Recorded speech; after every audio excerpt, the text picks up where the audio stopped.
শুভেচ্ছা এবং অভিনন্দন। আমি সতেশ কুমার পাল, প্রভাষক, পদার্থবিজ্ঞান, দাসপিয়া ডিগ্রি অনার্স কলেজ। আজকের এই ক্লাসে সবাইকে শুভেচ্ছা এবং স্বাগতম। আজকে আমি আলোচনা করব যে বিষয়টা, সেটা হচ্ছে পদার্থবিজ্ঞান প্রথমপত্র অধ্যায় 7ম অধ্যায়, পদার্থের গাঠনিক ধর্ম। পদার্থের গাঠনিক ধর্ম এবং এই গাঠনিক ধর্ম, পদার্থের গাঠনিক ধর্ম আলোচনা করতে গেলে প্রথম টপিক যেটা চলে আসে সেটা হচ্ছে পদার্থের আন্তঃআণবিক বল। পদার্থের আন্তঃআণবিক বল বা intermolecular forces of matter. Intermolecular forces of matter. তো দেখি আমরা এখানে বিষয়টা এরকম লক্ষ্য করি যে ইন্টারমলিকুলার ফোর্সেস অফ ম্যাটার বা আন্তঃআণবিক বল বলতে আসলে আমরা কি বুঝি। যেহেতু আমাদের এই আলোচনা আজকে যে পদার্থের গঠন, তো আমরা জানি যে পদার্থ অণু এবং পরমাণুর সমন্বয়ে পদার্থ গঠিত, তাই না? বিভিন্ন অসংখ্য অণু পরমাণুর সমন্বয়ে পদার্থ গঠিত। তো এই পদার্থের অণুগুলো, একটা পদার্থ গঠিত হওয়ার ক্ষেত্রে অণুগুলোর মধ্যে যে আকর্ষণ বল কাজ করে তাকে বলা হবে আন্তঃআণবিক বল। পদার্থের অণুগুলোর মধ্যে, পদার্থের অণুগুলোর মধ্যে যে বল বিদ্যমান থাকে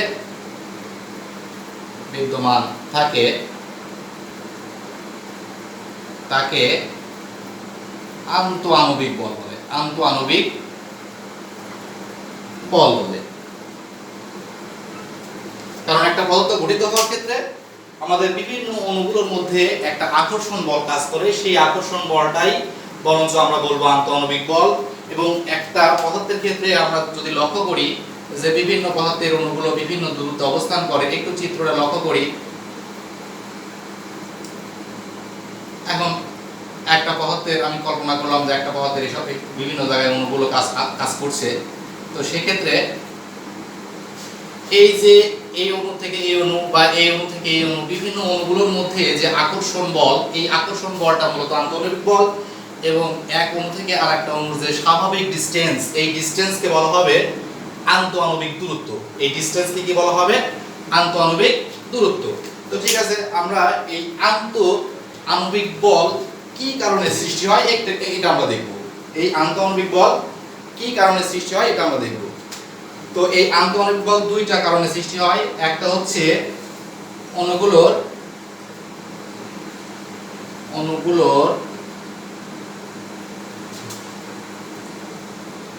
ক্রিয়া প্রতিক্রিয়ার দরুন সৃষ্ট বিভব শক্তি।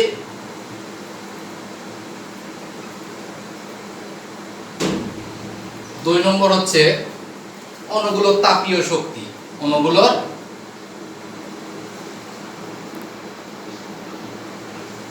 তাপীয় শক্তি বা গতিশক্তি। তাহলে আমরা দেখতে পারলাম যে পদার্থের আন্তঃআণবিক বল দুইটা কারণে সৃষ্টি হচ্ছে। একটা অণুগুলোর ক্রিয়া প্রতিক্রিয়া, অণুগুলো যখন ক্রিয়া প্রতিক্রিয়ার কারণে সৃষ্ট যে বিভব শক্তি, অর্থাৎ একটা নির্দিষ্ট দূরত্ব অবস্থান করলে পারে, এক বিন্দু থেকে আরেক বিন্দুতে থাকলে পারে, তাদের মধ্যে যে পটেনশিয়াল এনার্জি কাজ করে সেই বিভব শক্তি। এবং অণুগুলোর তাপীয় শক্তি। তাপীয় শক্তি বলতে যখন অণুগুলো একটা ডিসটেন্স থেকে আরেকটা ডিসটেন্সে অবস্থান করে তখন করে কি অণুগুলো কি একটু গতিপ্রাপ্ত হয়, এবং সেই গতিপ্রাপ্তের জন্য যে শক্তিটা সেটা কি গতিশক্তি। এই দুইটা কারণে পদার্থের আন্তঃআণবিক বল সৃষ্টি হয়। ঠিক আছে, তো আমরা দেখি একটু একটা চমৎকার লেখচিত্র দেখতে পাচ্ছি, চিত্র 1, একটু ফলো করি আমরা। এই চিত্র 1 এ আমরা দেখছি আন্তঃআণবিক বলের সাথে আন্তঃআণবিক দূরত্বের একটা চমৎকার লেখচিত্র দেখছি এখানে, যে আন্তঃআণবিক বলের সাথে আসলে আন্তঃআণবিক দূরত্বের কি রিলেশন, এই রিলেশনটা আমরা দেখব। ঠিক আছে, তো দেখছি আমরা এখানে যে আন্তঃআণবিক দূরত্বের সাথে আন্তঃআণবিক, এখানে যে ফোর্সটা দেখানো হয়েছে একটা হচ্ছে আকর্ষণ বল, অ্যাট্রাকটিভ ফোর্স। আকর্ষণ বল, অ্যাট্রাকটিভ ফোর্স, আর একটা রিপালটিভ ফোর্স। রিফ্রাক্টিভ ফোর্স, ঠিক আছে। তো আমরা দেখি এখানে যে অ্যাট্রাকটিভ ফোর্স অণুগুলো দূরত্ব বৃদ্ধির সাথে সাথে আকর্ষণ বল, দেখো y অক্ষে যদি আমরা ও x দূরত্ব ধরি, এটাকে y ধরি, y ডট ধরি, তো সেই ক্ষেত্রে দেখছি আমরা কি আকর্ষণ বল দূরত্ব বৃদ্ধির সাথে সাথে বৃদ্ধি পাচ্ছে, আকর্ষণ বল দূরত্ব বৃদ্ধির সাথে সাথে বৃদ্ধি পাচ্ছে। আর বিকর্ষণ বল বা রিফ্রাক্টিভ ফোর্স যেটাকে বলা হচ্ছে সেটা কি দূরত্ব বৃদ্ধির সাথে সাথে বিকর্ষণ বল রিডিউস হচ্ছে বা হ্রাস পাচ্ছে। এই লেখচিত্র থেকে আমরা দেখো, লেখচিত্র ভালোভাবে লক্ষ্য করো তোমরা, যে এখানে যে আন্তঃআণবিক বলের সাথে আমাদের আন্তঃআণবিক দূরত্বের একটা চমৎকার লেখচিত্র, তাই না? তো এই ক্ষেত্রে দেখা যাচ্ছে যে এবং এই আরটা সাম্য অবস্থা, সাম্য অবস্থায় আমরা দেখতে পাচ্ছি এখানে আকর্ষণ বলও আছে, সাম্য অবস্থায় একটা নির্দিষ্ট পরিমাণ বল আছে। কিন্তু যখন এই সাম্য অবস্থা থেকে অণুগুলো দূরত্ব যখন বৃদ্ধি পাচ্ছে তখনই আকর্ষণ বল নেগেটিভ পর্যায়ে, নেগেটিভ থেকে পজিটিভের দিকে ধাবিত হচ্ছে, ঠিক আছে। আর যখন এই দূরত্ব বেড়ে যাচ্ছে বিকর্ষণ বলটাও কি হচ্ছে, রিডিউস হয়ে কমে যাচ্ছে, ঠিক আছে। আমরা একটা উদাহরণ সাহায্যে বিষয়টি ক্লিয়ার করতে পারবো, সেটা আমরা দেখি, একবারে কনসেপ্টটা ক্লিয়ার হবে আমাদের। কিভাবে হবে একটু দেখি। এইভাবে হবে যে অণুগুলোর স্বাভাবিক অবস্থান, কঠিন পদার্থের ক্ষেত্রে আমরা দেখছি যে অণুগুলো একে অপরের সাথে এইভাবে কি লেগে থাকে, তাই না? লেগে থাকে। তো সেই ক্ষেত্রে পদার্থের অণুগুলোর যে সাম্য অবস্থা, ইকুইলিব্রিয়াম যে স্টেটটা, এই স্টেট অণুগুলোর সাম্য অবস্থা বলতে আমরা একটা চমৎকার আরেকটা চিত্রের মাধ্যমে বিষয়টা ক্লিয়ার করার চেষ্টা করি।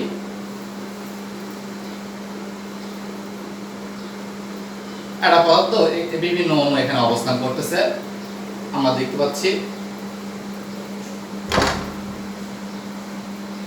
তো সেই ক্ষেত্রে আমরা চিন্তা করলাম যে এখানে যে অণু আছে এই অণুর সাথে এই অণু একটা স্বাভাবিক অবস্থা বা ইকুইলিব্রিয়াম স্টেটে আছে বা সাম্য অবস্থায় আছে। কোনো কারণবশত এই অণুটি থেকে এই অণুর ডিসটেন্স যদি কমে যায় তাহলে কি হবে, এই ডিসটেন্স কমে গেলে এই অণুর সাথে এই অণুর বিকর্ষণ বলটা বৃদ্ধি পাবে, এই অণুর সাথে এই অণুর বিকর্ষণ বল বৃদ্ধি পাবে। আবার যদি এই যে স্বাভাবিক দূরত্ব থেকে যদি একটু বেশি দূরত্বে অবস্থান করে তাহলে এই অণুর সাথে এই অণুর কি এই অণুর সাথে এই অণুর আকর্ষণ বলটা বৃদ্ধি পাবে। কথা কি বুঝতে পারছো? হ্যাঁ। তো ঠিক আছে, তার মানে বোঝা গেল যে স্বাভাবিক দূরত্ব থেকে বা ইকুইলিব্রিয়াম স্টেট থেকে যদি অণুগুলো একটু বেশি দূরত্ব অবস্থান করে তাহলে অণুগুলোর মধ্যে আকর্ষণ বল বৃদ্ধি পাবে, এবং স্বাভাবিক অবস্থা থেকে যদি দূরত্ব রিডিউস হয় তাহলে রিডিউস হলে পারে বিকর্ষণ বল কি হবে, বিকর্ষণ বল বৃদ্ধি পাবে।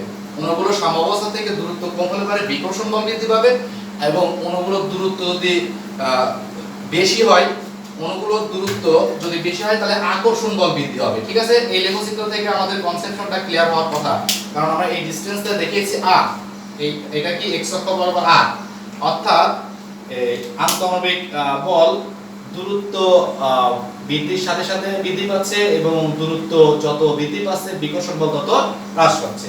তো ঠিক আছে, আমরা মোটামুটি এই লেখচিত্রটা কনফার্ম হলাম যে আসলে কিভাবে আন্তঃআণবিক বলের সাথে আন্তঃআণবিক দূরত্বের একটা সম্পর্ক তৈরি হচ্ছে। তো ঠিক আছে, আমরা দেখি আমরা নেক্সট টপিকস যাব। নেক্সট টপিকস যেটা সেটা হচ্ছে পদার্থের তিনটা অবস্থা আমরা জানি। একটা পদার্থের তিন অবস্থা, এটা নিয়ে আলোচনা করব না, কঠিন তরল বায়বীয়, এবং নতুন একটা পদার্থ আসছে সেটা হচ্ছে কি পদার্থের হচ্ছে কি অবস্থা, এটা হচ্ছে প্লাজমা অবস্থা আছে, পদার্থের চতুর্থ অবস্থা। তো আমরা পদার্থের বন্ধন নিয়ে আলোচনা করব, পদার্থের বন্ধন নিয়ে আলোচনা করব, ঠিক আছে। পদার্থের বন্ধন, তো এই পদার্থের বন্ধন এখানে আলোচ্য আমাদের হচ্ছে পদার্থের বন্ধন। আমরা অনেক ধরনের বন্ধন আছে, এক হচ্ছে আমরা দেখি আয়নিক বন্ধন,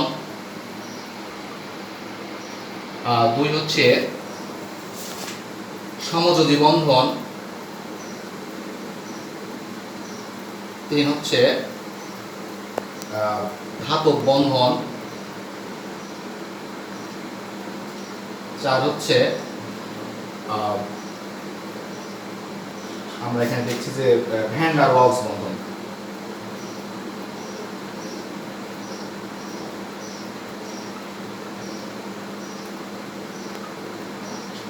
তোমরা নবম দশম শ্রেণীতে এই সকল বন্ধন সম্পর্কে তোমরা পড়েছো। আয়নিক বন্ধন কাকে বলে, সমযোজী বন্ধন কাকে বলে, ধাতব বন্ধন কাকে বলে, ভ্যান ডার ওয়ালস বন্ধন কাকে বলে। তো আমরা আজকে এই বিষয়ে বেশি আলোচনা করব না। জাস্ট আমরা জানি যে ইলেকট্রন আদান প্রদানের মাধ্যমে যে বন্ধন তৈরি হয় ধাতু এবং অধাতুর মধ্যে, ইলেকট্রন আদান প্রদানের মাধ্যমে ধাতু এবং অধাতুর মধ্যে যে বন্ধন তৈরি হয় সেটা আয়নিক বন্ধন। ইলেকট্রন শেয়ারের মাধ্যমে যে বন্ধন তৈরি হয় সেটা হচ্ছে সমযোজী বন্ধন, অর্থাৎ ইলেকট্রন শেয়ারের মাধ্যমে যে বন্ধন তৈরি হবে ধাতু অধাতু অধাতুর মধ্যে আর কি। ধাতব বন্ধন হচ্ছে এরকম যে ধাতুতে মুক্ত পরমাণু সমূহ যে বন্ধন দ্বারা আবদ্ধ থাকে, ঠিক আছে, ধাতুতে মুক্ত ইলেকট্রন সমূহ যে বন্ধন দ্বারা আবদ্ধ থাকে সেটাকে বলবো ধাতব বন্ধন। আর ভ্যান ডার ওয়ালস বন্ধন যেটা, সেটা হচ্ছে সমযোজী বন্ধনেরই দুইটা যৌগ থাকে। সমযোজী বন্ধনের বা সমযোজী যৌগের দুইটা যৌগ থাকে, একটা হচ্ছে সমযোজী যৌগের মধ্যে দুই ধরনের যৌগ পাই,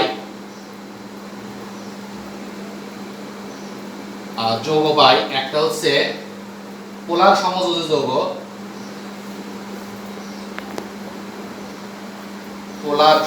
যৌগ, দ্বিতীয়টি হচ্ছে অপোলার সমযোজী যৌগ।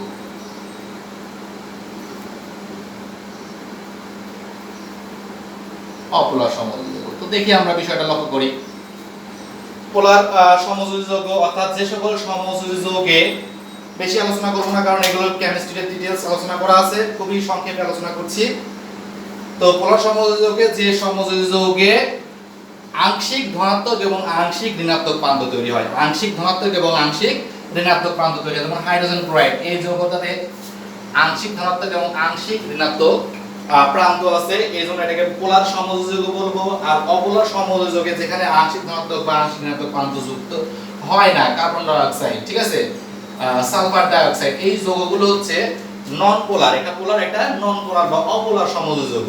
এই অপোলার সমযোজী যৌগের ক্ষেত্রে অণুগুলোর মধ্যে যে দুর্বল বল দ্বারা তারা বন্ধন গঠনে থাকে, যে দুর্বল বল দ্বারা তাদের মধ্যে যে দুর্বল বল বিদ্যমান, সেই বন্ধন বলটাকে বলা হবে এই ভ্যান ডার ওয়ালস বন্ধন বা ভ্যান ডার ওয়ালস বল, ঠিক আছে।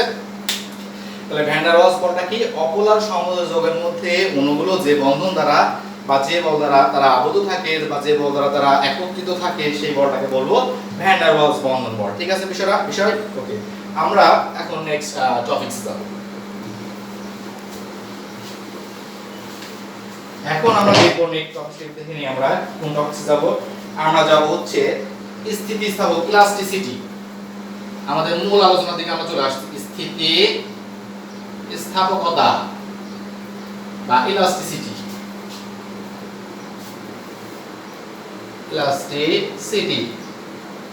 স্থিতিস্থাপকতা এটা হচ্ছে পদার্থের একটা বিশেষ ধর্ম, স্থিতিস্থাপকতা বা ইলাস্টিসিটি, ঠিক আছে। তো আমরা দেখি এখানে বিষয়টা এরকম যে এই স্থিতিস্থাপকতা যেহেতু পদার্থের একটা ধর্ম, এটা কি ধরনের ধর্ম সেটা আমরা জানবো। যে কোনো পদার্থের উপর যদি আমরা বল প্রয়োগ করি, এবং ওই বস্তুর যদি বিকৃতি ঘটে বা ডিস্টরশন ঘটে এবং বল অপসারণ করলে যদি আবার আগের অবস্থায় চলে যায়, ঠিক আছে, বল অপসারণ করলে যদি আগের অবস্থায় চলে যায়, তখন পদার্থের এই বিশেষ ধর্মকে বলবো স্থিতিস্থাপকতা, ঠিক আছে বিষয়টা। তো আমরা দেখি স্থিতিস্থাপকতা আলোচনা করার ক্ষেত্রে তাহলে আমরা সংজ্ঞাটা জানলাম, সংজ্ঞাটাও লিখে দিচ্ছি আমি। কোন বস্তুর উপর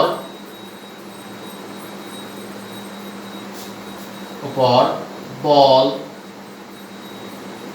প্রয়োগ করলে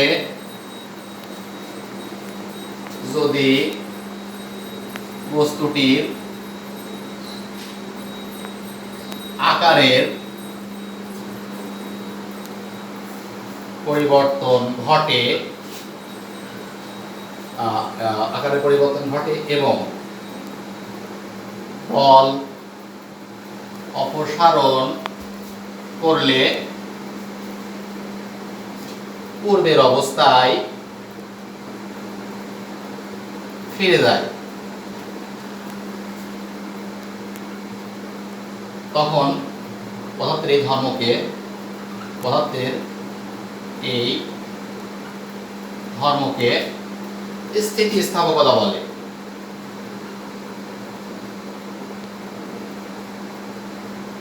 তাহলে আমরা বুঝতে পারলাম যে বল প্রয়োগ করলে বস্তুটি ডিস্টরশন ঘটবে এবং বল অপসারণ করলে বস্তুটি যদি আগের অবস্থায় ফিরে যায় তখন পদার্থের এই যে ধর্মটা, এই যে প্রপার্টিটা, এটাকে বলবো আমরা ইলাস্টিসিটি বা স্থিতিস্থাপকতা। ঠিক আছে বিষয়টি? তো স্থিতিস্থাপকতার তো একটা সীমা আছে নাকি? স্থিতিস্থাপকতার একটা সীমা আছে, এবং অর্থাৎ একটা স্থিতিস্থাপক বস্তুর উপর প্রচুর পরিমাণ যদি আমরা বল প্রয়োগ করি তাহলে যে বল অপসারণ করলে আবার আগের অবস্থায় ফিরে আসবে, বিষয়টি কিন্তু এমন নাও হতে পারে। স্প্রিং এর ক্ষেত্রে আমরা যদি প্রচুর পরিমাণ একটা সীমা, একটা স্প্রিং কল্পনা করি, এন্ড স্প্রিং এর ক্ষেত্রে যদি আমরা প্রচুর পরিমাণ বল দেই তাহলে একসময় কি স্প্রিংটিকে আগের অবস্থায় ফিরে যেতে সক্ষম হবে না। তার মানে কি স্থিতিস্থাপকতার একটা সীমা আছে। তো আমরা স্থিতিস্থাপকতার সীমা প্রথম টপিকে আমরা আলোচনা করব প্রথমে, যেটা পূর্ণ স্থিতিস্থাপক বস্তু। পূর্ণ স্থিতিস্থাপক বস্তু, পূর্ণ স্থিতিস্থাপক বস্তু অর্থাৎ পূর্ণ স্থিতিস্থাপক বলতে বুঝবো আমরা সেই বস্তুকে, যে বস্তুকে বল প্রয়োগ করলে পারে বস্তুটির বিকৃতি ঘটবে, বল অপসারণ করলে আবার কি হবে, বল অপসারণ করলে আগের অবস্থায় সম্পূর্ণরূপে ফিরে যদি আসে তখন সেই বস্তুকে বলবো আমরা পূর্ণ স্থিতিস্থাপক বস্তু। ঠিক আছে? তারপরে আছে স্থিতিস্থাপক সীমা। তারপরে কি আছে? স্থিতিস্থাপক সীমা। এটা নিয়ে একটু আলোচনা করব।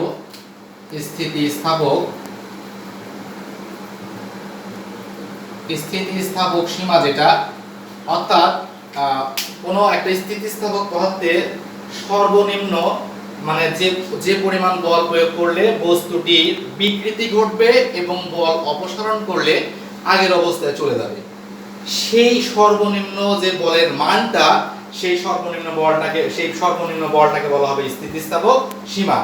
অর্থাৎ যে সর্বনিম্ন বল প্রয়োগ করলে পারে বস্তুটির বিকৃতি ঘটবে এবং বল অপসারণ করলে পারে কি পূর্বের অবস্থায় ফিরে যাবে, তার সাথে বেশি পরিমাণ যদি বল প্রয়োগ করি তাহলে বস্তুটি আগের অবস্থায় ফিরে যাবে না। তাহলে সর্বোচ্চ, তার মানে বিষয়টা তাহলে এরকম, যেটা একটা স্থিতিস্থাপক পদার্থের উপর সর্বোচ্চ যে পরিমাণ বল প্রয়োগ করলে আমরা পূর্বের অবস্থায় ফিরে যেতে পারি বা বিকৃতিটা ঘটলেও আবার আগের অবস্থায় নিয়ে যেতে পারি, সেই সর্বনিম্ন থেকে সর্বোচ্চ যে বলের যে মানটা, সেই বলের মানটাকে বলবো হচ্ছে স্থিতিস্থাপক সীমা। তাহলে ঠিক আছে, বুঝতে পারলাম। এবার আমরা চলে যাব হচ্ছে স্থিতিস্থাপক সীমা গেল, এবার হচ্ছে নমনীয় বস্তু। এই বস্তু নমনীয় বস্তু। আমরা নমনীয় বস্তু সম্পর্কে আলোচনা করব। ফ্লেক্সিবল বা এটা রিজিডিটি। তো নমনীয়, আমরা সব এই শব্দটা জেনেছি যে নমনীয় যে বস্তুটা, তো আসলে বিষয়টা এরকম যে কোনো বস্তুকে বল প্রয়োগ করলে, কোনো বস্তুকে বল প্রয়োগ করলে, কোনো বস্তুকে বল প্রয়োগ করলে যদি বিষয়টা এরকম যে বল প্রয়োগ করলে বিকৃতি ঘটবে, বিষয়টা নমনীয় বস্তু যেটা, সেটা হচ্ছে কি ওই বস্তুটি আর পূর্বের অবস্থায় ফিরে আসবে না, বস্তুটি আর পূর্বের অবস্থায় ফিরে আসবে না। তো দেখি আমরা বিষয়টা এরকম, অর্থাৎ বিষয়টা এরকম যে কোনো বস্তুকে বল প্রয়োগ করলে বস্তুটির বিকৃতি ঘটবে, বস্তুটির বিকৃতি ঘটবে, কিন্তু বল অপসারণ করলে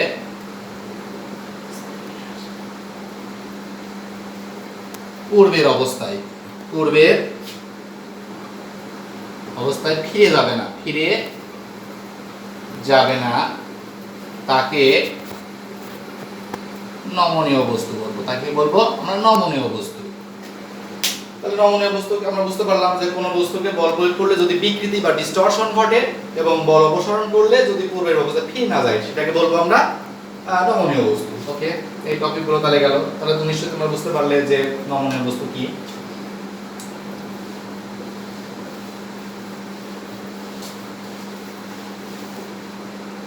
এইবার যে আলোচনাটা আমরা করব সেটা কি, সেটা আরেকটা আছে, সেটা কি পূর্ণ দৃঢ় বস্তু, একটা টপিক আছে পূর্ণ দৃঢ় বস্তু। পূর্ণ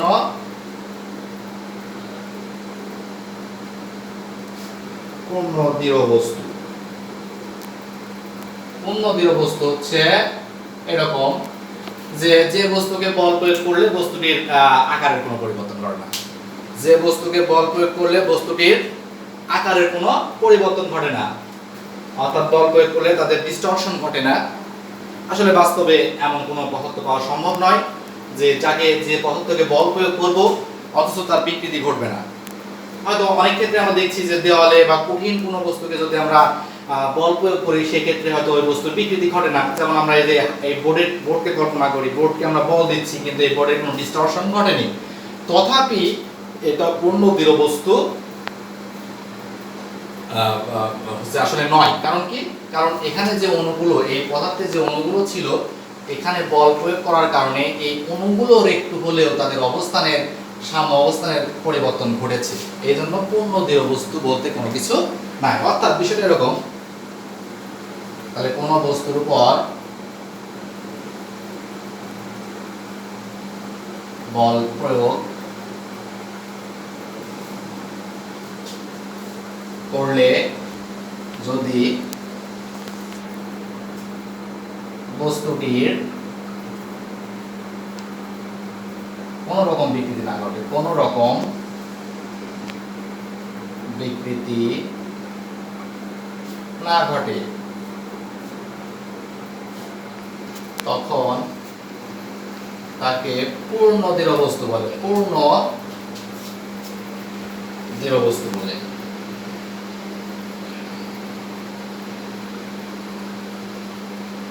ঠিক আছে বিষয়টা? কিন্তু বাস্তবে এমন পূর্ণ দৃঢ় বস্তু পাওয়া সম্ভব নয়, কারণ প্রত্যেকটা বস্তুরে বিকৃতি কিছু না কিছু ঘটে, অণুগুলোর সাম্য অবস্থানের দূরত্ব ঘটে যায় যদি বল প্রয়োগ করি। ঠিক আছে? তো এবার যে বিষয়টা নিয়ে আলোচনা করব সেটা হচ্ছে বিকৃতি। বিকৃতি স্ট্রেন, বিকৃতি। আসলে বিকৃতি বিষয়টা এরকম, আমি সংজ্ঞা লিখে নিই আগে। কোন বস্তুর উপর বল প্রয়োগ করলে, বল প্রয়োগ করলে তার একক মাত্রায়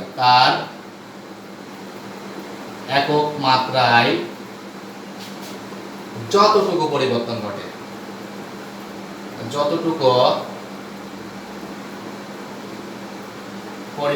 ঘটে, তাকে বিকৃতি বা স্ট্রেন বলে। তাকে বিকৃতি বলে। ঠিক আছে? তো আমরা একটু বিষয়টা তাহলে বিষয়টা বুঝতে পারলাম।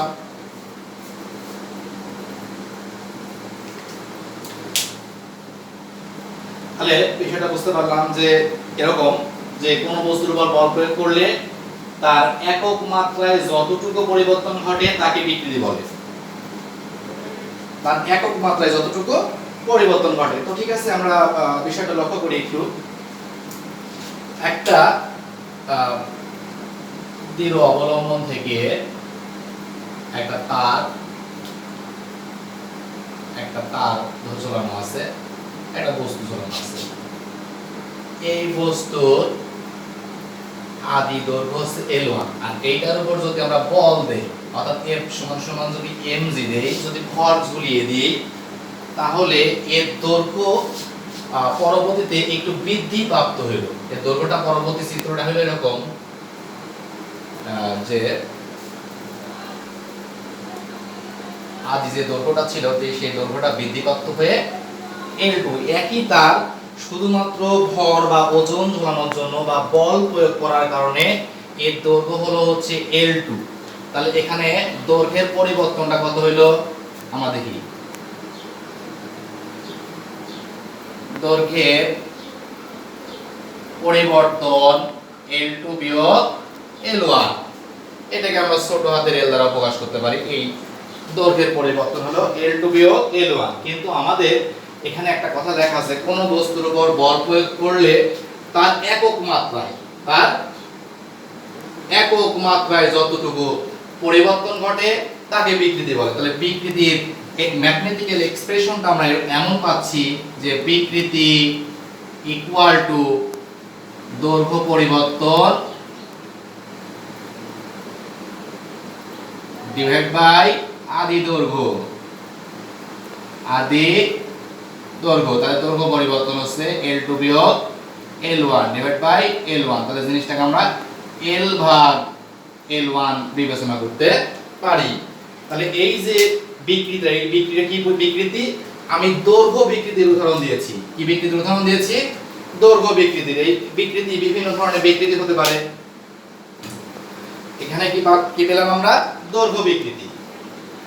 তো ঠিক আছে, দেখি আমরা এই দৈর্ঘ্য বিকৃতি ঘটতে পারে, ক্ষেত্রফল বিকৃতি ঘটতে পারে, আয়তন বিকৃতি ঘটতে পারে, বিভিন্ন ধরনের বিকৃতির ক্ষেত্রে, সব ধরনের ক্ষেত্রে আমরা এই রাশিগুলো ইউজ করতে। যদি বলি আয়তন বিকৃতি যদি বলি, আয়তন বিকৃতি ইকুয়াল টু শেষ আয়তন বিয়োগ আদি আয়তন ডিভাইড বাই আদি আয়তন, নাকি? জিনিসটাকে আমরা এভাবেও লিখতে পারি, আয়তন বিকৃতি। ক্ষেত্রফল বিকৃতি লিখতে পারি এভাবে, ঠিক আছে? তো ঠিক আছে, তাহলে আমাদের বিকৃতি যেহেতু মানে একই রাশির অনুপাত, যার কারণে বিকৃতির কোনো একক নেই, ঠিক আছে? তো এরপরে আমরা যে বিষয়টা আলোচনা করব সেটা হচ্ছে কি? পীড়ন। এটা কি? আরেকটা চমৎকার রাশি, সেটা কি? পীড়ন। তো পীড়ন এর স্ট্রেসটা এরকম,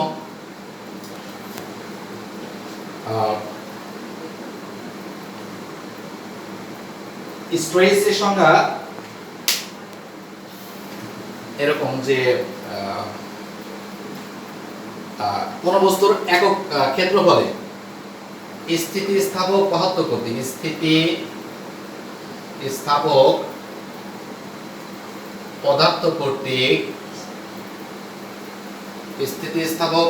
কর্তৃক একক ক্ষেত্রফলের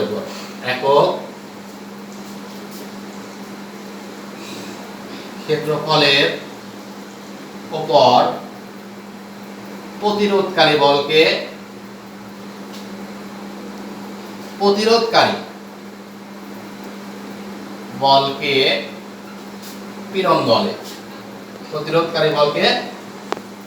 পীড়ন বলে। তাহলে আমরা পীড়ন বুঝতে পারলাম যে স্থিতিস্থাপক পদার্থ কর্তৃক একক ক্ষেত্রফলের উপর প্রতিরোধকারী বলকে পীড়ন বলে। তাহলে পীড়নের রাশিমালাটা আসলো, দেখি আমরা। পীড়ন ইকুয়াল টু F ভাগ A, অর্থাৎ একক ক্ষেত্রফলের উপর প্রতিরোধকারী বল। একক ক্ষেত্রফলের উপর কি? প্রতিরোধকারী বল। এটাই হচ্ছে পীড়ন বা স্ট্রেস। এখন এই পীড়ন বিভিন্ন ধরনের হতে পারে।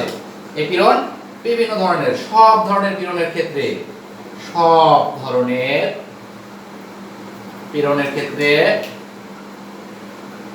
ক্ষেত্রে পীড়ন ইকুয়াল টু F ভাগ A। পীড়ন ইকুয়াল টু F ভাগ A। যদি বলি দৈর্ঘ্য পীড়ন ইকুয়াল টু F ভাগ A। যদি বলি আয়তন পীড়ন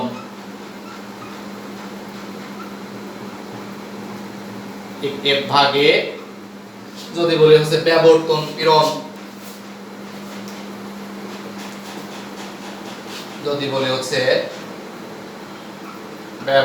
পীড়ন, ইকুয়াল টু F ভাগ A। বা মোচড় পীড়ন, ব্যাবর্তন পীড়ন বা মোচড় পীড়ন, ঠিক আছে? এটা হচ্ছে শেয়ারিং স্ট্রেস, যেটাকে বলা হয় শেয়ারিং স্ট্রেস। ইংলিশ ভার্সন যারা পারো তারা বুঝতে পারবে শেয়ারিং স্ট্রেস বা ব্যাবর্তন পীড়ন, ঠিক আছে বিষয়টা? তো আমরা আরেকটা বিকৃতি জানবো। আমরা একটা বিকৃতি ওখানে স্কিপ হয়েছে, সেটা হচ্ছে কি? সেটা হচ্ছে আমরা একটু দেখি। মোচড় বিকৃতি। আরেকটা বিকৃতি সম্পর্কে আলোচনা করবো, সেটা কি মোচড় বিকৃতি। মোচড় বিকৃতি। তো মোচড় বিকৃতি বিষয়টা শেয়ারিং স্ট্রেন যেটাকে বলা হয়, শেয়ারিং স্ট্রেন যেটা বলছে যে কোন বস্তুর উপর বল প্রয়োগ করলে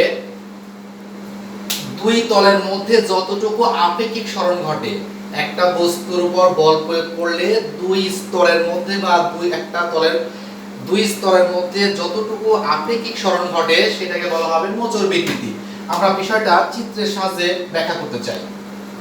এখন কোন বস্তুর সাধারণ যে আকৃতি, একটা বস্তু আয়তাকার বস্তু এভাবে আছে, এ বি সি ডি, তার এই তল সি ডি অবস্থান এভাবে আছে। এখন এই বস্তুর উপর যদি আমরা ফোর্স প্রয়োগ করি, ফোর্স প্রয়োগ করলে এটা মোচড়, যেহেতু বিকৃতিটা কি বিকৃতি, মোচড় বিকৃতি। আমরা উদাহরণের সাথে এই বইটা দেখছি না, এই বইটার উপর যদি আমরা এইভাবে বল প্রয়োগ করি, দেখো এই তলের একটু বিকৃতি ঘটছে, মোচড়ের একটি বিকৃতি ঘটছে, তাই না? তলের বিকৃতি ঘটেনি, তল স্বাভাবিক অবস্থায় ছিল এমন। কিন্তু যখনই এটার উপর বল প্রয়োগ করলাম, দেখো তলের কিন্তু বিকৃতি ঘটেছে। তলের কি ঘটেছে? বিকৃতি ঘটেছে। তো কতটুকু বিকৃতি ঘটেছে সেটা আসলে মূলত মোচড় বিকৃতি। দেখি বিষয়টা, বল প্রয়োগ করলে এই বস্তুটির তল হয়ে গেল সি ডট পজিশনে চলে আসলো, আর ডি পজিশনে আসলে কি ডি ডট পজিশনে। তাহলে আমরা দেখছি যে কতটুকু সরণ ঘটেছে, এই যে থিটা পরিমাণ সরণ ঘটেছে। কি পরিমাণ সরণ ঘটেছে? থিটা পরিমাণ। তাহলে এখানে মোচড় বিকৃতি এভাবে লিখতে পারবো, মোচড় বিকৃতি tan থিটা ইকুয়াল টু, এই চিত্র থেকে আমরা লিখতে পারি থিটা বা tan থিটা সমান সমান লম্ব ডিভাইড বাই ভূমি। যদি আমরা বি ডি ডট ত্রিভুজ কল্পনা করি, বি ডি ডি ডট ত্রিভুজ থেকে, তাহলে tan theta equal to D D dot divide by BD, বা theta equal to D D dot divide by BD লিখলেও কোনো সমস্যা নাই, কারণ থিটার মান ক্ষুদ্র হলে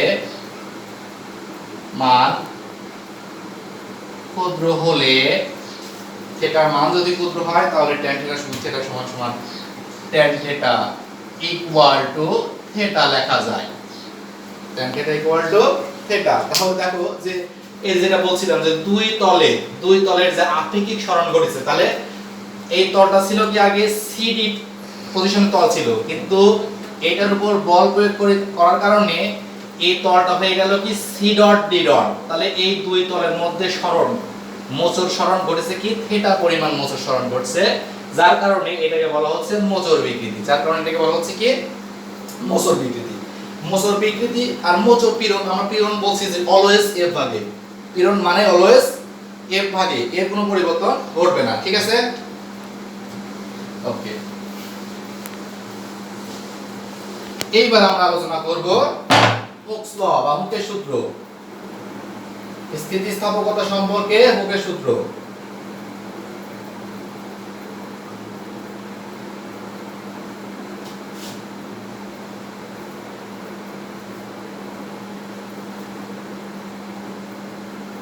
হুকের সূত্র তো দেখি আমরা, স্থিতিস্থাপকতা সম্পর্কে হুকের সূত্র বলছে কি, পীড়ন স্থিতিস্থাপক সীমার মধ্যে পীড়ন বিকৃতি সমানুপাতিক। স্থিতিস্থাপক সীমার মধ্যে পীড়ন বিকৃতির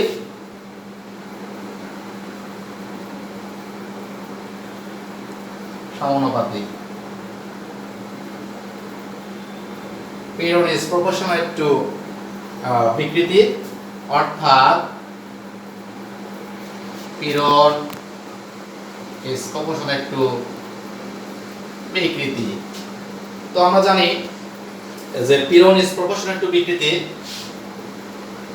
তাহলে এটাকে সমান করতে গেলে পীড়ন একটা ধ্রুবক লাগবে, একটা ধ্রুবক কল্পনা করলাম বিকৃতি। তাহলে কে কে সমানুপাতিক ধ্রুবক, যেটাকে স্থিতিস্থাপক গুণাঙ্ক বলে। কে একটি সমানুপাতিক ধ্রুবক যেটাকে স্থিতিস্থাপক গুণাঙ্ক বলে।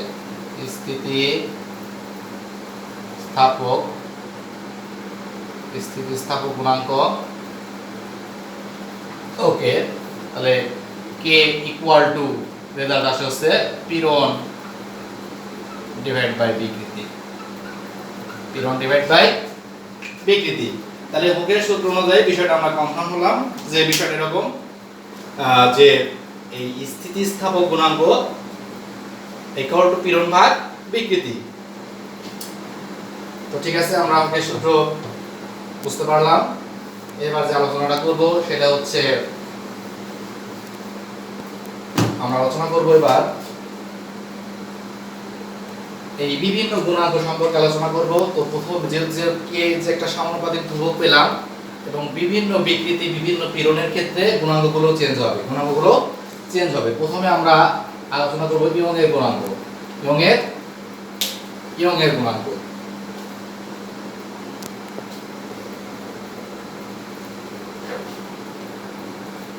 আলোচনা করব হচ্ছে ইয়ংয়ের গুণাঙ্ক। ইয়ংয়ের গুণাঙ্ক Young's modulus।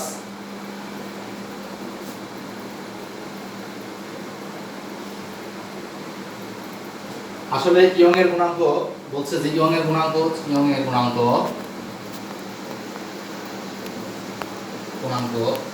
y equal to দৈর্ঘ্য পীড়ন ডিভাইড বাই দৈর্ঘ্য বিকৃতি। দৈর্ঘ্য পীড়ন ডিভাইড বাই দৈর্ঘ্য বিকৃতি। তাহলে ইয়ংয়ের গুণাঙ্ক বোঝা গেল যে দৈর্ঘ্য পীড়ন এবং দৈর্ঘ্য বিকৃতির ম্যাথমেটিক্যাল যে রেশিও আনুপাতিক মান, দৈর্ঘ্য পীড়ন এবং দৈর্ঘ্য বিকৃতির আনুপাতিক মানকে বলা হবে ইয়ংয়ের গুণাঙ্ক। এই হলো বিষয়। তো আমরা এটা পড়ি দৈর্ঘ্য পীড়ন f ভাগে, অলওয়েজ আমরা জানি পীড়ন মানে f ভাগে, বিকৃতি আমরা শিখেছি দৈর্ঘ্য পরিবর্তন ডিভাইড বাই আদি দৈর্ঘ্য l। তাহলে জিনিসটাকে আমরা আরেকটু এক্সপ্রেশন করতে পারি এভাবে fl ডিভাইড বাই al। ঠিক আছে, তাহলে f সমান আমরা কি লিখতে পারি mgl লিখলে কোনো আপত্তি নাই। এখন a হচ্ছে প্রস্থচ্ছেদের ক্ষেত্রফল, তারের প্রস্থচ্ছেদের ক্ষেত্রফল পাই r স্কয়ার l। a হচ্ছে তারের প্রস্থচ্ছেদের ক্ষেত্রফল, তারের প্রস্থচ্ছেদের ক্ষেত্রফল আমরা বুঝতে পারলাম। তাহলে ইয়ংয়ের গুণাঙ্ককে আমরা এইভাবে এই রাশিমালা দ্বারা প্রকাশ করতে পারি। ঠিক আছে বিষয়টা। তাহলে ইয়ংয়ের গুণাঙ্ক খুবই গুরুত্বপূর্ণ বিষয় যে এখানে দৈর্ঘ্য পীড়ন দৈর্ঘ্য বিকৃতি, তাহলে দৈর্ঘ্যের সাথে রিলেটেড ইয়ংয়ের গুণাঙ্ক। কার সাথে রিলেটেড? দৈর্ঘ্যের সাথে রিলেটেড। ঠিক আছে, ওকে, ইয়ংয়ের গুণাঙ্ক শেষ। এবার আমরা আলোচনা করব আয়তন গুণাঙ্ক বা বাল্ক মডুলাস। আয়তন গুণাঙ্ক বা বাল্ক কে বাল্ক মডুলাস। আয়তন গুণাঙ্ক। তো ঠিক আছে, আমরা আয়তন গুণাঙ্ক দেখি। আয়তন গুণাঙ্ককে p দ্বারা প্রকাশ করা। আয়তন গুণাঙ্ক p ইকুয়াল টু আয়তন পীড়ন ভাগ আয়তন বিকৃতি। আয়তন পীড়ন ডিভাইড বাই আয়তন বিকৃতি। তাহলে বিষয়টা ক্লিয়ার। আমরা যে আয়তন পীড়ন আমরা অলওয়েজ বলেছিলাম যে পীড়ন মানেই f ভাগে, আর আয়তন বিকৃতি অর্থাৎ আয়তনের যে পরিবর্তনকে আদি আয়তন দ্বারা ভাগ। এখানে ছোট হাতের ভিটা বলা হচ্ছে আয়তন পরিবর্তন। আয়তন পরিবর্তন। ঠিক আছে, তাহলে আয়তনের পরিবর্তন, বল প্রয়োগ করলে যদি কোনো পদার্থের আয়তনের পরিবর্তন ঘটে সেক্ষেত্রে আয়তন পীড়ন ঘটে এবং আয়তন বিকৃতি ঘটে। আয়তন পীড়ন এবং আয়তন বিকৃতির যে রেশিওটা সেটা হচ্ছে মূলত আয়তন গুণাঙ্ক বা বাল্ক মডুলাস। তো ঠিক আছে, আমরা দেখি বিষয়টা কেমন আরো আগায়। f ভাগ v, a v লিখলে তো কোনো আপত্তি নাই, দেখা যাচ্ছে এই রাশিটা উল্টে যাবে। তো ঠিক আছে, ভাগের নিয়মে তাহলে এটাকে আমরা f ভাগ a সমান p লিখতে পারি। p v divide by a v। Bulk modulus. চমৎকার একটা ম্যাথমেটিক্যাল ইকুয়েশন আমরা পেলাম। এখানে দেখছি এই পি হচ্ছে pressure, P equal to F আগে, এবং এই ভি হচ্ছে ওই পদার্থের আদি আয়তন, এবং এই যে ছোট হাতের ভিটা একটু বাঁকানো ভি, সেটা হচ্ছে আয়তন পরিবর্তন। সেটা কি? আয়তন পরিবর্তন। ঠিক আছে বিষয়টা? ওকে, তাহলে আমরা আয়তন গুণাঙ্ক ক্লিয়ার হলাম। আমরা এবার দেখব যে হুকের সূত্র আমরা শিখছি, ইয়ংয়ের গুণাঙ্ক শিখেছি আমরা। এবার আমরা শিখব হচ্ছে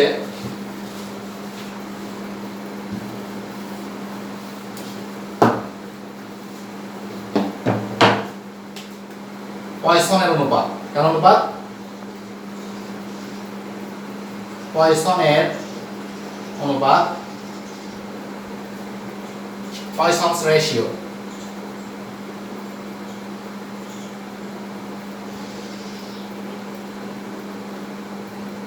তো দেখি আমরা পয়সন অনুপাত বলতে কি বুঝি। পয়সন অনুপাত বলছে অনুপাত সিগমা, এটাকে সিগমা দ্বারা প্রকাশ করা হয়, পার্শ্ব বিকৃতি, পার্শ্ব বিকৃতি ডিভাইড বাই দৈর্ঘ্য বিকৃতি। তাহলে আমরা দেখছি যে পয়সন বলছে যে পয়সন অনুপাতকে সিগমা দ্বারা প্রকাশ করা হয়। পয়সন অনুপাত মূলত পার্শ্ব বিকৃতি আর দৈর্ঘ্য বিকৃতি। ঠিক আছে? তো পার্শ্ব বিকৃতি জিনিসটা কি একটু দেখি। পার্শ্ব বিকৃতির মূলত এখানে ব্যাসের যে বিকৃতিটা বলা হয়েছে, কিসের বিকৃতি? ব্যাস। বিষয়টা একটু লক্ষ্য করি। এই একটা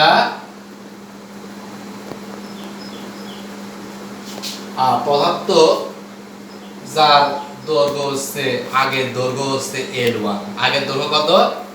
L1। এর আগের ব্যাস ছিল হচ্ছে বড় হাতের D ছিল ব্যাস।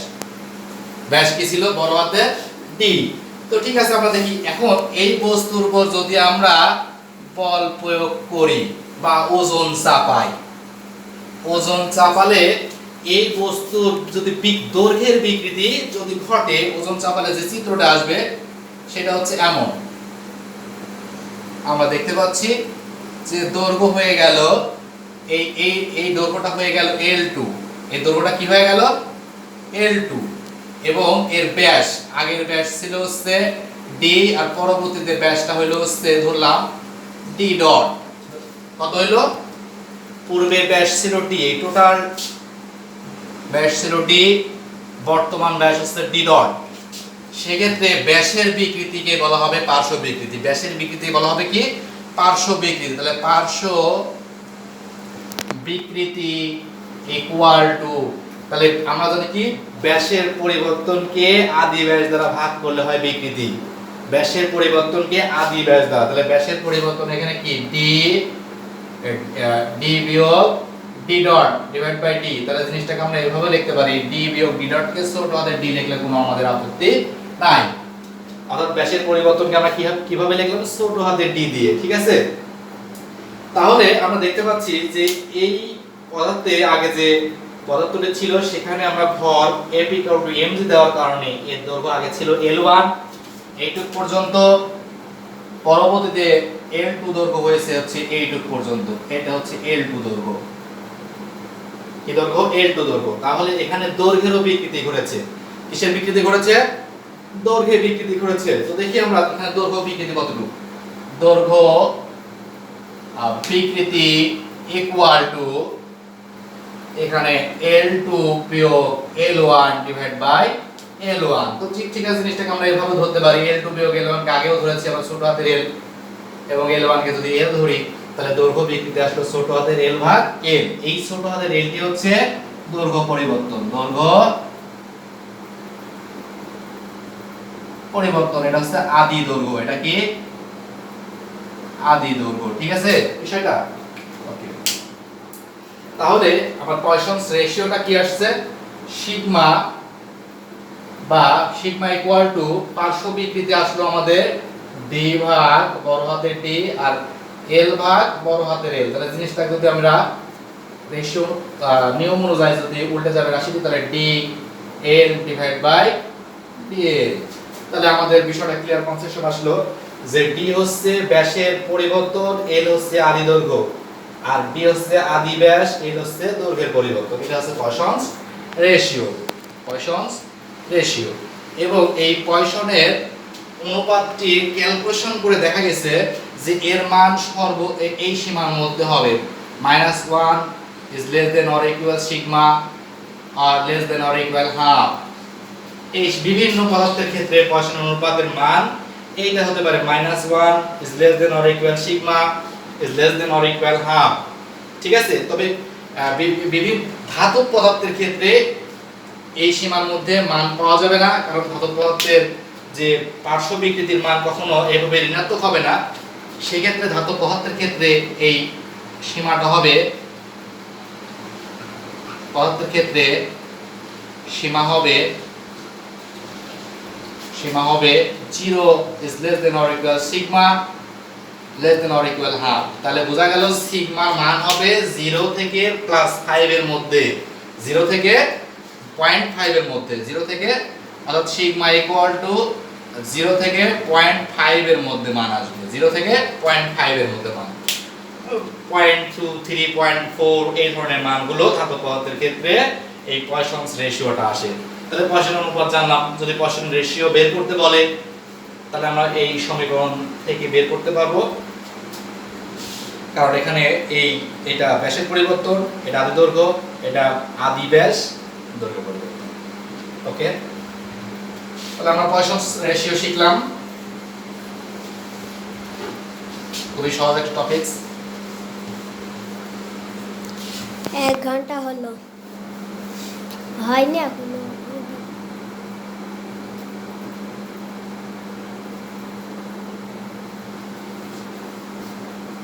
তো আমরা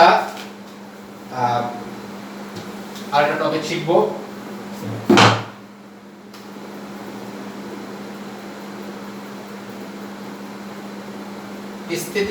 স্থিতিস্থাপকতা কার বেশি?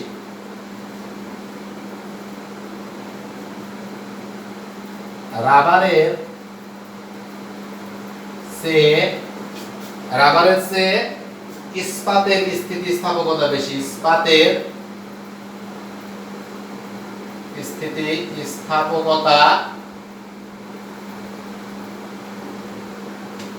বেশি, রাবারের চেয়ে ইস্পাতের স্থিতিস্থাপকতা বেশি। বিষয়টা এরকম, আসলে স্থিতিস্থাপকতা তো একটা ওয়ান কাইন্ডস অফ রিজিডিটি, এক ধরনের দৃঢ়তা প্রকাশ করে আর কি। অর্থাৎ একক ক্ষেত্রফলের উপর যে বস্তু প্রতিরোধকারী বল বেশি দিতে পারে, অর্থাৎ পীড়ন যে বেশি দিতে পারে, তা সেই পদার্থটি বেশি স্থিতিস্থাপক। কনসেপ্টটা ক্লিয়ার করি যে পীড়ন যে বস্তু বেশি দিতে পারে, রাবার না ইস্পাত। অ্যাকচুয়ালি দেখা যাচ্ছে যে পীড়ন অবশ্যই ইস্পাত বেশি দিতে পারবে, কারণ ইস্পাত রাবারের চেয়ে বেশি দৃঢ়, বেশি রিজিড। অর্থাৎ ইস্পাতকে যদি আমরা বিকৃতি ঘটাতে চাই তাহলে কি বেশি পরিমাণ বল প্রয়োগ করতে হবে, আর রাবারের ক্ষেত্রে তুলনামূলক ইস্পাতের চাইতে কম বল প্রয়োগ করলেই রাবারের বিকৃতি ঘটানো সম্ভব। অর্থাৎ যার স্ট্রেস বেশি সেটা হচ্ছে বেশি স্থিতিস্থাপক। পরিষ্কার কথা, যার স্ট্রেস বেশি সেটাই বেশি স্থিতিস্থাপক। এখন যদি কল্পনা করি যে এই যে মনে করো যে এটা রাবারের একটা টুকরা যার দৈর্ঘ্য L = 1 মিটার রাবার, আর এই একই দৈর্ঘ্যে যদি আরেকটা ইস্পাতের কথা কল্পনা করি, ইস্পাত, এখন এর দৈর্ঘ্য 1 মিটার, এর দৈর্ঘ্য 1 মিটার। তো ইস্পাতের ক্ষেত্রে আমরা যদি এখানে যদি বল দেই, এখানেও যদি বল দেই, সেক্ষেত্রে একই পরিমাণ বল দেই, যদি একই পরিমাণ বল দিলে হয়তো এখানে 50 নিউটন দিলাম, এখানেও 50 নিউটন দিলাম, এখানে 50 নিউটন দিলে পারে এর একক ক্ষেত্রফলে যে স্ট্রেস তৈরি হবে তার সাথে নিঃসন্দেহে কম স্ট্রেস তৈরি হবে কি, অর্থাৎ যার পীড়ন বেশি, যার যে পদার্থ পীড়নটা বেশি দিতে পারে, স্ট্রেসটা এই পদার্থটি বেশি দিতে পারবে। কারণ এর উপর বল প্রয়োগ করলে এর কি হবে, এর বিকৃতিটা কম হবে, ইস্পাতের বিকৃতিটা কি হবে, কম হবে। কারণ এটা হচ্ছে বেশি রাবারের সাথে বেশি দৃঢ় বস্তু। অর্থাৎ একক ক্ষেত্রফলের উপর প্রযুক্ত প্রতিরোধকারী বলটা হবে হচ্ছে ইস্পাতের বেশি। একক ক্ষেত্রফলের উপর প্রতিরোধকারী বলটা হবে ইস্পাতের বেশি এবং রাবারের হবে কম, যার কারণে রাবারের চেয়ে ইস্পাত বেশি স্থিতিস্থাপক। রাবারের চেয়ে ইস্পাত বেশি স্থিতিস্থাপক। ঠিক আছে, আমরা স্বাভাবিক যে ব্যবহারিক জীবন থেকে দেখতে পাই যে ইস্পাত কি বেশি দৃঢ় বস্তু না, তাহলে এটার উপর বল প্রয়োগ করলে এর বিকৃতি ঘটাতে গেলে কি এই ইস্পাতটি প্রতিরোধকারী বল কি বেশি দেবে না? অবশ্যই প্রতিরোধকারী বল বেশি দেবে। আর রাবার তুলনামূলক ইস্পাতের চাইতে কম দেবে, তাই রাবারের চেয়ে ইস্পাত বেশি স্থিতিস্থাপক। রাবারের চেয়ে ইস্পাত বেশি স্থিতিস্থাপক। ঠিক আছে, তার পরবর্তী টপিকস আমরা যাব। খুবই গুরুত্বপূর্ণ আলোচনা সেটা হবে যে তারের সম্প্রসারণে কৃত কাজ। তারের সম্প্রসারণে কৃত কাজ হিসাব করব।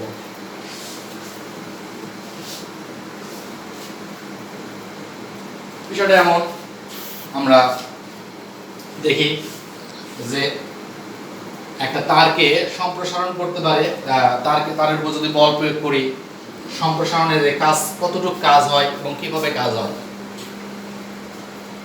তারের সম্প্রসারণে কৃত কাজ বিষয়টা এমন যে তারের উপর যখন বল প্রয়োগ করা হবে, আমরা একটু লক্ষ্য করি, একটা চিত্র দিলে বিষয়টা ক্লিয়ার কনসেপশন আসবে। এটা তার তীর অবলম্ব থেকে সরানো। এখন এটার উপর যদি আমরা ওজন চাপাই, mg দেই, তাহলে এটা কিছু পরিমাণ কি হবে, বিকৃতি ঘটবে, অর্থাৎ দৈর্ঘ্য বৃদ্ধি পাবে, তাই না? কি বৃদ্ধি পাবে? দৈর্ঘ্য বৃদ্ধি পাবে। হয়তো পরবর্তী চিত্রটা দেখতে পাচ্ছি, হয়তো এখানে আমরা আগে ছিল দৈর্ঘ্য l ছিল, পরবর্তীতে ওজন a দেওয়ার কারণে ওজন এর চলে আসলে এই পজিশনে। এতটুকু দৈর্ঘ্য বৃদ্ধি করছে dl পরিমাণ দৈর্ঘ্য বৃদ্ধি করেছে। তাহলে বল প্রয়োগের কারণে এখানে দৈর্ঘ্য বৃদ্ধি ঘটলো কত? dl পরিমাণ দৈর্ঘ্য বৃদ্ধি ঘটলো। ঠিক আছে, অর্থাৎ বিষয়টা এমন, আগের দৈর্ঘ্য ছিল l, বল প্রয়োগের কারণে dl পরিমাণ এতটুকু যে যতটুকু দৈর্ঘ্য বৃদ্ধি ঘটছে আমরা দেখতে পাচ্ছি, এইটুকুকে আমরা বলবো হচ্ছে দৈর্ঘ্য বৃদ্ধি।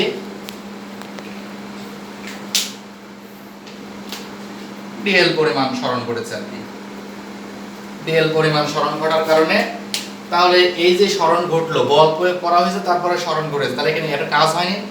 এই কৃত কাজটাই এই তারে বিভব শক্তি হিসেবে জমা আছে। এই কৃত কাজটাই তারে কি হিসেবে জমা আছে?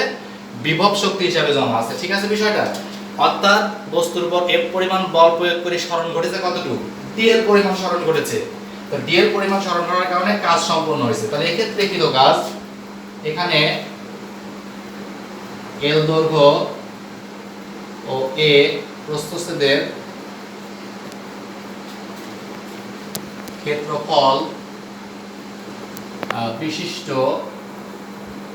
l দৈর্ঘ্য ও a প্রস্থচ্ছেদের ক্ষেত্রফল বিশিষ্ট একটি তারে f পরিমাণ বল প্রয়োগ করলে, f পরিমাণ বল প্রয়োগ করলে যদি dl পরিমাণ সরণ ঘটে, ক্ষুদ্র সরণ ঘটলে কৃত কাজ কি লিখতে পারি আমরা? কাজ w সমান সমান fs, তাহলে f dl, বল গুণন কৃত কাজ সমান সমান কি বল গুণন সরণ, ঠিক কি না? তাহলে বল এবং সরণের মধ্যবর্তী কোণ এখানে 0 ডিগ্রি, কারণ বল যেদিকে প্রয়োগ হয়েছে সরণ একই দিকেই ঘটছে। বল যেদিকে আসছে f এবং dl, f ও dl এর দিক একই, dl এর দিক একই দিকে। ঠিক আছে, তো ঠিক আছে, আমরা দেখি f dl। তাহলে আমরা একটু লক্ষ্য করি, dw কে যদি আমরা সম্পূর্ণ কাজ পেতে চাই বা সঞ্চিত এই তারের সম্প্রসারণের সঞ্চিত বিভব শক্তি বের করতে চাই, তাহলে dw কে আমরা সমাকলন করব w0 এর মধ্যে এবং fdl কে সমাকলন করব হচ্ছে fdl, যেহেতু পরিবর্তনশীল চলক কে dl, আর dl এর সাপেক্ষে সমাকলন করতে হবে। l সর্বোচ্চ এবং সর্বনিম্ন দৈর্ঘ্য হচ্ছে 0, l0 সীমার মধ্যে যদি আমরা ইন্টিগ্রেশন করি, তাহলে আমরা এখানে সঞ্চিত বিভব শক্তি বা কৃত কাজের রাশিমালা বের করতে সক্ষম হব। তো f সমান সমান আবার কি লিখতে পারি আমরা ইয়ং এর মডুলাস থেকে জানি f l divide by l মনে আছে আমাদের, তাহলে f সমান সমান y a l divide by l, ঠিক আছে। তাহলে f এর রেজাল্ট হচ্ছে এটা y a l divide by l into dl, f সমান সমান y a l divide by l into dl। Okay l 0। তো ঠিক আছে, আমরা দেখি আমাদের এখানে কনস্ট্যান্ট হিসেবে কাজ করছে কি ইয়ং এর কনস্ট্যান্ট, প্রস্থচ্ছেদের ক্ষেত্রফল এবং দৈর্ঘ্য। জাস্ট আমরা এই dl থেকে বুঝতে পারছি যে আসলে কার সাপেক্ষে আমরা কাজটা করব। এই ফাংশনটা করব আমরা বা ইন্টিগ্রেশন করব l এর সাথে l কে ইন্টিগ্রেশন করব, তাকে এই dl নির্দেশ করছে সেটা। তাহলে l dl l 0, তাহলে y